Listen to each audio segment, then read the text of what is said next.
What's up? It's Nik Lewis here, sitting here with Marquay McDaniel, who I call the Lexus receiver, Calgary Stampeders. And let's get into that. 2011, I believe it was, when you came to Calgary. Right. I used to beg them to take you off of PR that year. I was like, he's got to play, he's got to play. What year was it? Was it 2009 or was it 2010 that you had the 900, almost 1,000, your first almost 1,000? Yeah, that was 2010. 2010, you almost had 1,000. I remember watching that game. Take us back through that, just the memory of almost getting 1,000. I think you came up like 4 yards short. Yeah, I think they got it at 4 or 6, somewhere around there. The funny part is I actually got it in the game. I had a 10-yard screen pass, like a bubble screen. Yeah. And they had called Chris Bowman, called him for holding, so it brought it back. But I mean, going into the game, I only needed like 30-some yards, and I didn't see the ball the whole first half. So it was kind of, that milestone, especially being a young receiver, you want to hit. But I mean, to get it and get it taken away, looking back on it, I'm like, man, that 998 or 996 looks crazy, but it's all good now. And you go from that to being released the next year. Right. Yeah.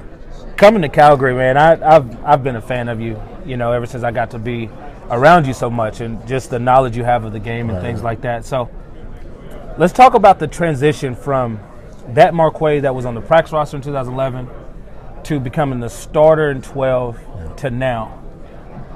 Yeah, so 11 was a rough year. When I came back to training camp, they basically put me at number 2. They didn't even give me a chance to fight for a job. I guess they were basing it off last year.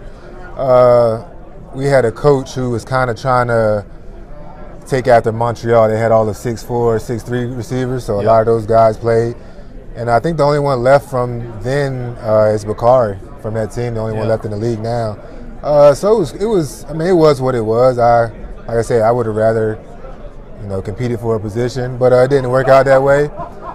Then got released and came here on the practice squad probably like just a few days later. So, I mean, it was a grind, right? I mean, I had another opportunity, so I took the most of it and just went to work, really. That's basically what I did in 11 when I came to Calgary in the practice squad. I went to work.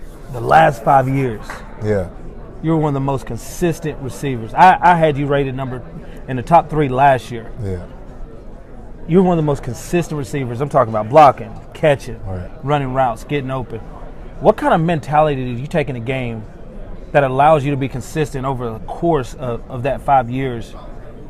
To me, that's like a football player. I mean, when I came there, guys like you, I mean, you see your consistency, you see stuff like that. I mean, for me as a player, that's what you strive to get to. Like, everywhere I went, even in college, if it was guys in front of me that were better than me, I always watched them, I always saw what they did, I always took notes. Like, another thing that helped me, and especially in this system, watching you, is your patience on routes and stuff like that.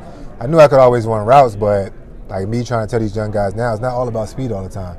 It's about setting guys up, being patient, letting stuff open up for you. That's kind of what I learned in this offense. This offense is a little different than any offense I've been in before. But I think the knowledge of the game, really, I always was a smart guy, could tell man zone pretty early. But once I started to understand defenses more, it was just that much more. And then other than that, like you said, just going out there playing football, wanting the ball on like second downs and stuff. That's just what football players do. Last year, Grey Cup, got injured. Yeah. Shoulder. Yeah. I feel like this team, like your position, it takes somebody like me or you to play that position. It takes more than talent. It takes a lot of brains and things. And I feel like the offense changes when you're not in it, and you can see it through the course of the season. What do you feel like you have to do to get this W tomorrow? You personally. Me personally, I feel like I just got to go do what I did last week, if not more. Last week, they kind of took me away after I got a couple early catches, and I think I had a good game blocking. So we don't know how they're going to play me. I don't know how they're going to play me. I know the first couple games they were running linebackers at me. They were letting me play some man-to-man coverage. So whatever they throw at me, I just hope I get some opportunities. But if I don't get the opportunity catching the ball, I got to do the little things like blocking, picking up blitzes, little stuff like that. That'll help us win. Keeps you involved in the game, so then when the ball comes your way, you're still involved. Last question. Celtics better than the Cavs, or is this just the regular season? right now, as a team, I think Celtics look better than Cavs. Cavs honestly look old to me right now. I don't know if they're just chilling or whatever. So LeBron's not going to 8 straight? I wouldn't say that. It's still too early to say that because you never know. But when the trade happened, I was like, why are y'all trading him to Boston? Because for me, even last year, I was like 1 through 5 position-wise, Boston is very solid. They had a good point guard, good shooting guard, good small forward, good power forward, good center. So, like, I feel like getting Kyrie was a bonus, and he's balling. Will IT help the Cavs? I think he will help scoring. I think they look bad on defense. It looks like they're. It's gonna be worse on defense. He's gonna be a mismatch. Yeah, but I feel like he could help score, and hopefully that, you know, LeBron could do more on defense. But I just feel like Cavs need to step it up on defense. They're playing one end of the court right now. Well, I appreciate you, brother. All right, man, good luck to you. Appreciate you, man. Indeed. Yep. Marquay McDaniel.